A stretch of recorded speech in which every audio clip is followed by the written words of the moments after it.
It's quiet, the kind of quiet that's suspicious, the suspicious silence, like when your toddler suddenly disappears mid-Zoom meeting or Congress promises bipartisan cooperation. I'm talking about an immediate cause for concern. You can hear the breeze brushing the linen of the tent, the rhythmic breath of a sleeping man, a beast of a man who thought he was safe. His name is Sisera. He's a warlord, a killer, the kind of guy who'd make Putin look like a preschooler. And right now, he's knocked out on a cozy little blanket in a woman's tent, belly full of milk, snoring like my drunk uncle at Thanksgiving. The assassin enters the tent and has a fitting name, Jael. That's right, Jael. As in, the place society sends its murderous assassins to rot away. Except Jael wasn't your typical cold-blooded killer. She was a housewife, and just a normal woman. Her name was spelled Jael. And let's not sugarcoat it. This was one badass stay-at-home wife. She didn't have a gun, no armor, no sword, no fancy military titles.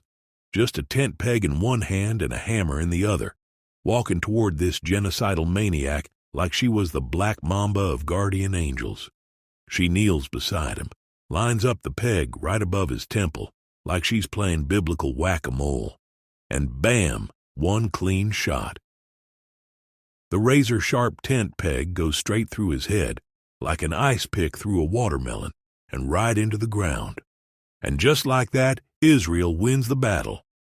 Because of a stay-at-home housewife decided she was tired of evil men, thinking they were untouchable.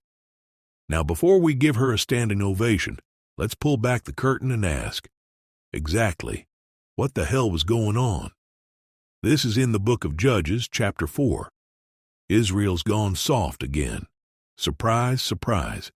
They'd been delivered out of bondage, given land, law, and freedom, and still managed to fumble the bag, like a damn rookie wide receiver with a ditty amount of baby oil on his hands. So, God lets them get pressed by King Jabin of Canaan.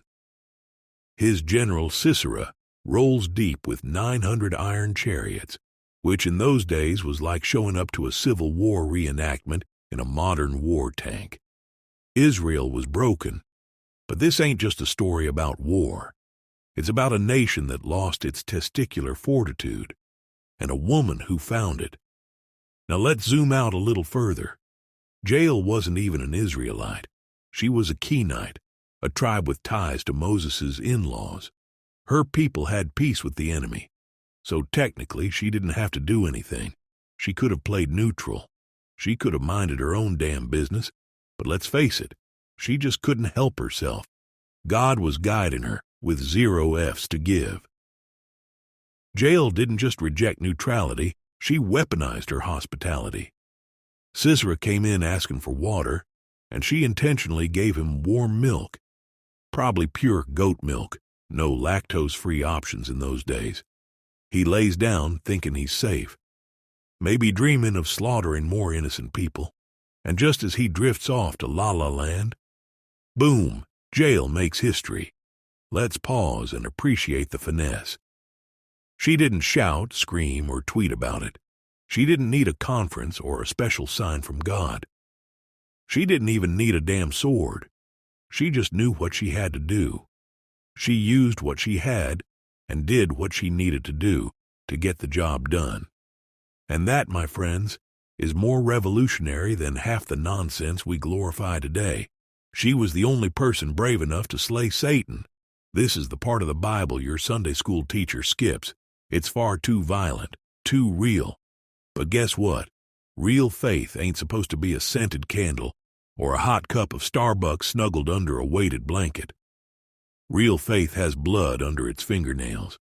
Real faith isn't afraid to kill comfort to protect what's right, and isn't afraid to stand alone if need be. Now, I know what some of y'all are thinking. Isn't this a little too aggressive for Christianity? No, I don't think so, Sunflower. We tell the raw, authentic story with an emphasis on integrity and strength. The same Jesus that said, "Turn the other cheek," also flipped tables and made his own whip. It's called righteous rage. and it's been neutered out of the church like a rescue dog at a vegan feminist commune. Look around. The modern world's begging you to kneel to everything but God. Every new alphabet acronym wants you to surrender your beliefs for clout, for pride. Pride isn't a vibe, it's a virus. It's the OG sin, the one that got Lucifer kicked out of heaven and turned paradise into a war zone. Pride convinces you that you don't need help, don't need God, and don't need truth. Just your own inflated ego and a ring light. It masquerades as confidence, but it's really a cancer of the soul. It makes you unteachable, ungrateful, and eventually unrecognizable.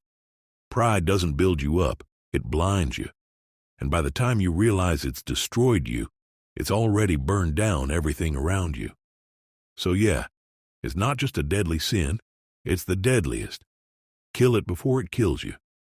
Just look around, every screen flashes fear. Every politician lies through veneers so white they blind satellites. Meanwhile, churches are hiring marketing consultants and launching sermon series with drag queen story time.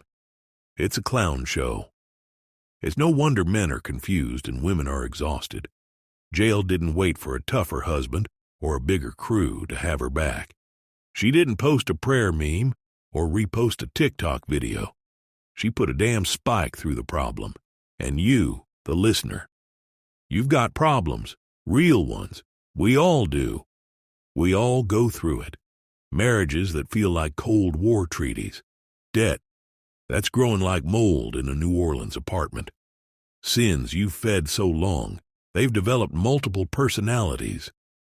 But don't you dare tell me you can't handle it. Don't you dare say, God will take care of it, like it's a get-out-of-action-free card. Sometimes God does the work, through you. You don't get to sit out or refuse to exhaust your efforts. You need to act. Act with purpose, with integrity, and with dedication. Some of the most pressing issues require swift, decisive action. Maybe your genocidal savage's discipline. Maybe it's self-education.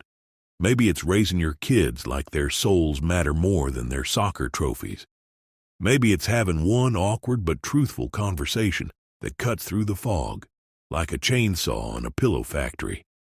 But whatever it is, grab that tent peg, sharpen it, swing it, use it, because the enemy ain't sleeping forever, and evil never rests. Don't get it twisted. This story isn't about glorifying violence. It's about clarity. It's about finding the courage to do what's necessary when everyone else is praying someone else steps up. You want revival? It won't come from a YouTube algorithm. It'll come from people like Jael and people like you. So if you're listening to this on your way to a dead-end job or while sipping black coffee with a mind full of bitterness, hear me when I say, this week, be Jael. Don't be Sisera. Don't be neutral. Don't be numb. Don't be a tyrant. But be dangerous for the right reasons. God doesn't need more followers. He needs warriors. And I end this with a plea to you all to always remember, Jesus didn't tap out, and neither will we. In a world where enemies walk in your tent thinking they're safe, we sharpen our tent pegs, offer the milk, and drive the truth straight through the lies. If this episode lit a fire in your soul, do me a favor. Don't keep it to yourself. Like it, share it, drop a comment, and leave a review, preferably with 5 stars and some attitude. Tag a friend who needs to hear it and subscribe so you never miss another shot of truth with a side of grit. This ain't just a podcast, it's a movement. Let's grow it together. And that was your Monday morning motivation.